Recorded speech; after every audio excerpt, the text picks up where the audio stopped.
विद्यार्थियों, आज के इस लेक्चर में हम चर्चा करने वाले हैं निरपेक्ष निर्धनता और गरीबी की। आज के इस लेक्चर में शामिल है निरपेक्ष निर्धनता की अवधारणा, इसके तत्व, मापने के पैमाने और प्रमुख समाजशास्त्री और उनके कार्य।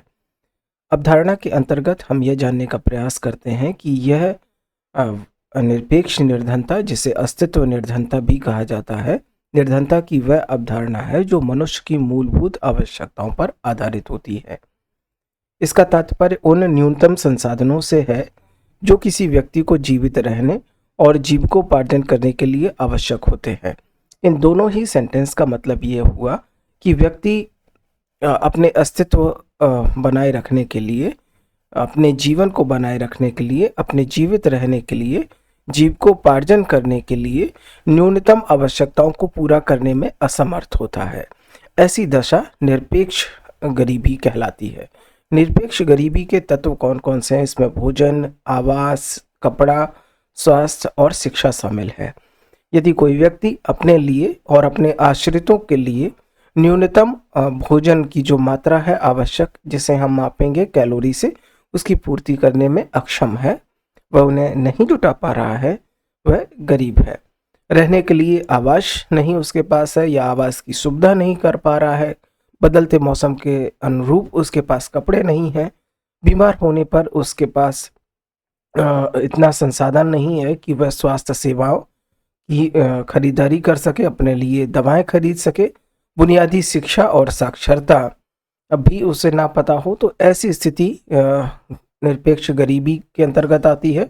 और जो व्यक्ति इस अवस्था से गुजरता है उसे गरीब कहते हैं। इसे मापने के पैमाने, एक तो आय पर आधारित, जिसे हम गरीबी रेखा के नीचे हम इस तरीके का एक वर्ड यूज़ करते हैं, बीपीएल। ऐसे लोग जो गरीबी रेखा के नीचे आते हैं, इसका निर्धारण प्रतिदिन व्यक्ति की न्यूनतम आय सीमा पर होता है। दूसरी ओर विश्व बैंक के अनुसार यदि कोई व्यक्ति लगभग 178 रुपये प्रतिदिन से कम कमाता है तो उसे संपूर्ण निर्धनता माना जाएगा। ऐसी दशा और वो व्यक्ति संपूर्ण निर्धन होगा। याद रखने वाली बात है, जब हम इस वीडियो को रिकॉर्ड कर रहे हैं, ये 21वीं सदी का दूसरा दशक है, तो जब आप इसे पढ़ रहे हो सकता है कि ये डाटा बदल जाए। तो यह महत्वपूर्ण नहीं है कि जो इस समय आपके डिस्प्ले पर ये अंक दिखाए गए हैं, विश्व बैंक के आंकड़े दिखाए गए हैं, ये वही रहें जब आप इसे पढ़ रहे हो। तो आप अपने अनुरूप जो भी आपके पास उपलब्ध संसाधन है वहाँ से ये डेटा जरूर वेरीफाई कर लें।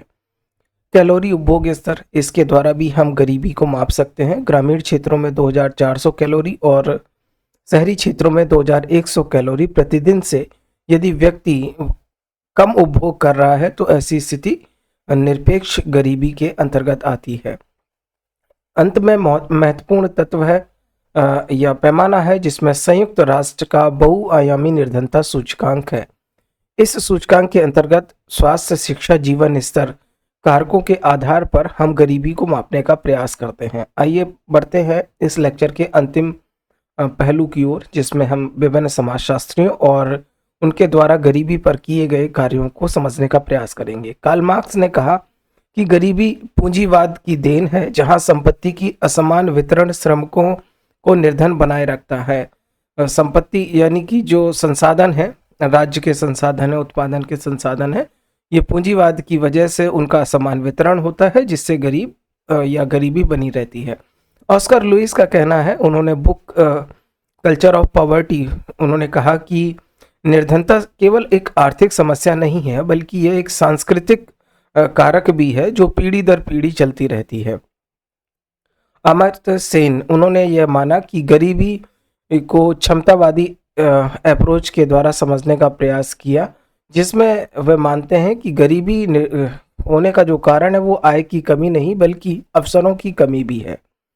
पीटर टाउनसेंड ने सापेक्ष गरीबी की बात की। फिलहाल हमारा ये जो लेक्चर था वो निरपेक्ष गरीबी पर है, लेकिन समाजशास्त्रियों को हम यहाँ समझने का प्रयास कर रहे हैं, इसलिए पीटर टाउनसेंड के नज़रिए को भी हम यहाँ पर शामिल कर रहे हैं। उन्होंने निरपेक्ष निर्धनता की अवधारणा दी और कहा, निर्धनता को समाज के औसतन जीवन स्तर के आधार पर समझना चाहिए। धन्यवाद।